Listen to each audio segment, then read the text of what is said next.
यहाँ पर हमारे बैठने का जो मेन मकसद है वो जो ये निजकारी हो रही है हॉस्पिटल्स की, हम उस निजकारी के खिलाफ यहाँ पर बैठे हुए हैं क्योंकि हम समझते हैं कि जो निजकारी होने जा रही है इससे हमारे तकरीबन 1.5 लाख के करीब जो है वो मुलाजमीन जो है वो मुतासर होने जा रहे हैं। 1.5 लाख मुलाजमीन से मुराद यह है कि 1.5 लाख ख़ानदान, और ये इतनी बड़ी तादाद में हम लोगों को बेरोज़गार करने के पे तुले हुए हैं और इन सेंटर्स को जो है वो प्राइवेट करने जा रहे हैं।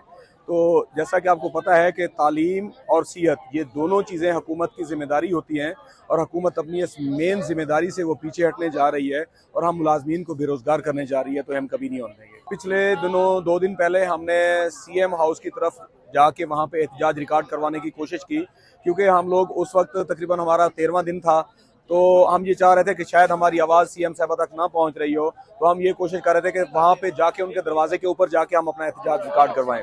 तो वहाँ पर पुलिस ने जो फस्तायत का मुजाहरा किया हमारे निहत्ते मुलाजमीन के ऊपर, हमारी खवातीन के ऊपर, उन्होंने वाटर कैनन का इस्तेमाल किया और जो पानी इस्तेमाल किया गया उसके ऊपर उसमें तेज़ाब मिक्स किया गया था, जिसकी वजह से हमारे मुलाजमीन को ये चेहरे झुलस गए, जिस्म झुलस गया और वहाँ पर उनको शदीद मुश्किलात का सामना करना पड़ा।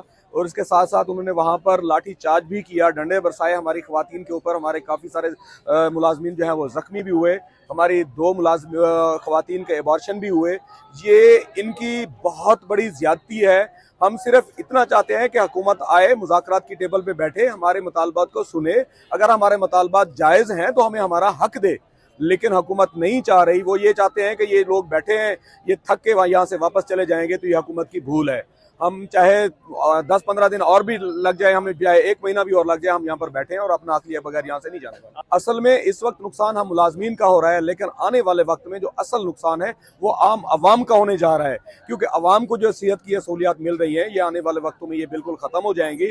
जो ठेकेदार होगा, मैं आपसे सवाल करता हूँ कि एक ठेकेदार किसी चीज का ठेका आके क्यों लेता है? वो अपने प्रॉफिट के लिए। जो ये ठेकेदार आके इन हॉस्पिटल को आके ठेके पे लेगा तो उसने जाहिर है अपना ही माल बनाना है, अवाम का कुछ नहीं सोचना। असल नुकसान अवाम का होने जा रहा है। किसी के साथ भी मुज़ाकरात नहीं हुए।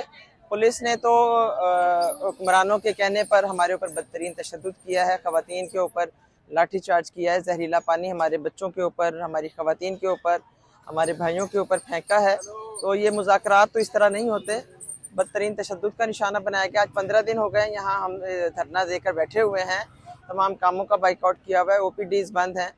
पोलियो मुहिम का भी बाइकआउट है, आज से पंजाब में जो शुरू होनी थी पोलियो मुहिम उसका भी बाइकआउट किया हुआ है। लेकिन अभी तक हुक्मरान शायद समझ रहे हैं कि हमारा मुतालबा बहुत ज़्यादा मुश्किल है, हमें कोई उनसे कुर्सी नहीं चाहिए, ओहदा नहीं चाहिए, कोई मराहत नहीं चाहिए, ना हमें 900% अपनी तनख्वाहों में इजाफा चाहिए। हम चाह रहे हैं कि जो हमारा रोज़गार लगा हुआ है वो वैसे का वैसे चलता रहे। देखिए, माँ को तो अपने सारे बच्चे प्यारे होते हैं, यहाँ तो माएँ भी बहुत ज़्यादा हैं हमारी। वज़ीर आला साहिबा भी खातून हैं, चीफ जस्टिस साहिबा लाहौर हाई कोर्ट भी खातून हैं, और डिप्टी सेक्रेटरी भी जो हैं वो खातून हैं, और हमारी जो सेक्रेटरी हेल्थ हैं वो भी खातून हैं, और बाकी जो मोहतरमा मरियम नवाज शरीफ साहिबा के दाएँ बाएँ मुशीरान हैं वो भी खवातीन हैं। लेकिन शायद ये जो नारा लगाया जाता है ये गरीब लोगों के लिए नहीं है, ये उनके जैसे जो अशराफिया है खवातीन उनके लिए है कि वो कहती हैं कि माँ हूँ, माएँ सौतेली माँ का किरदार अदा नहीं करती। हमें तो लग रहा है कि हमें बिल्कुल सौतेले बच्चों की तरह ट्रीट किया जा रहा है। तो रेड लाइन कहाँ गई मोहतरमा की?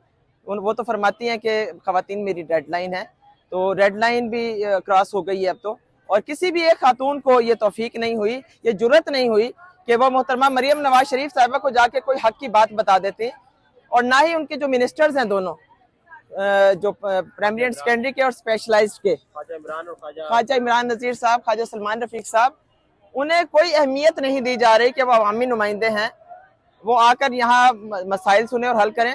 ना किसी छोटी बड़ी मीटिंग में उन्हें बुलाया जाता है, ना उनसे मशवरा लिया जाता है, ना उनकी बात सुनी जाती है। नादिया साकिब साहिबा ऑल इन ऑल हैं, और बाकी सारी खवातीन ने एक जो है एक तहैया किया हुआ है कि गरीब मुलाजमीन, खवातीन मुलाजमीन की बात नहीं सुननी। तो ये बहुत बड़ा लम्हा फिक्रिया है सबके लिए। बहरहाल इन सारे मामलात से हमारे हौसले पस्त नहीं होंगे, हम मुत्तहिद हैं, मुनज़्ज़म हैं, पुरअज़्म हैं, डटे हुए हैं, और 15 दिन क्या 15 महीने भी गुजर जाएं तो हम यहाँ से वापस नहीं जाएंगे जब तक मुतालबा तस्लीम नहीं। देखिए, जहरीले पानी के लिए तो इम्यूनिटी आ गई है ना, एक बार पहले ये गिरा चुके हैं, लाठी चार्ज कर चुके हैं, उसके बाद क्या करेंगे? गिरफ्तारियां कर लेंगे, तो कोई बात नहीं, कर लें। हमने कौन से ऐसे जुर्म किए हैं जो हमें शर्मिंदगी हो? शर्मिंदगी हुकूमत को ही होगी, उन्हें जवाब देना पड़ेगा पूरी दुनिया के सामने, पूरी दुनिया के मीडिया के सामने, पाकिस्तान के मीडिया के सामने, उन्हें सिविल सोसाइटी के सामने जवाब देना पड़ेगा कि ये बिला वजह का जो इतना तशद्दुद बहीमाना किया जा रहा है हमारे ऊपर, किस वजह से।